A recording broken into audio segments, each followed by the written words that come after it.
after a good execution, you get some burning at the electrodes.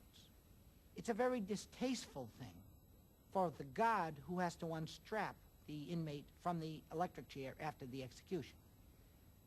Normally, if we think of a belt with holes in it and the pin that goes through the holes, that guard has to then compress all the flesh and everything on the body. It's oozing because it's been cooked.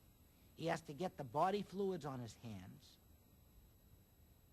With the equipment we designed, all of the straps are instant release. They're the same as safety belts in your car.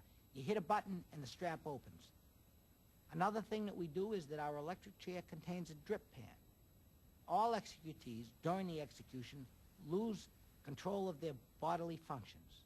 They urinate and defecate in their pants on the chair. This normally winds up on the chair and on the floor directly beneath the chair. This is a disgusting thing when it occurs.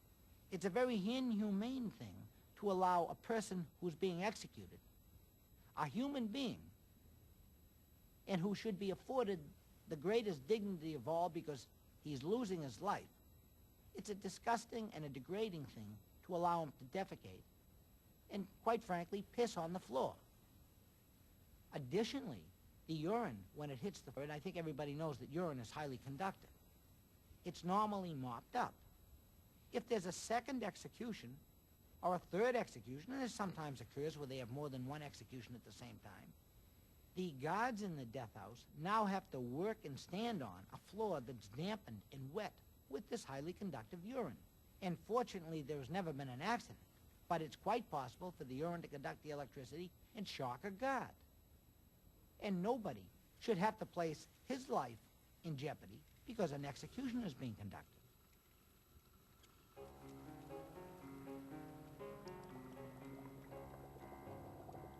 This is much the same thing that goes on with the gas chambers, with the defective equipment that exists. Every time there's a gas execution, accident waiting to happen, there is a major danger of leakage. And I honestly believe and I wish that those remaining few states that are utilizing gas would do away with the gas chamber and go to lethal injection or some other procedure which wouldn't place in danger the lives of witnesses and prison officials who have to be at that execution to see that the execution conforms with the law. Being familiar with all of the four systems that we use, I would much rather be electrocuted, providing you were going to electrocute me on the system that's in Tennessee. I don't want to be electrocuted in Virginia. I don't want to be electrocuted in Florida. I don't want to be electrocuted in Alabama. I don't want to be Mr. DeFaro, or I don't want to have my eyeballs blown across the room. I'd like the execution procedure to go smoothly. I have often been asked, generally by some type of adverse party, whether I sleep at night or how well I sleep at night. And my answer is always the same.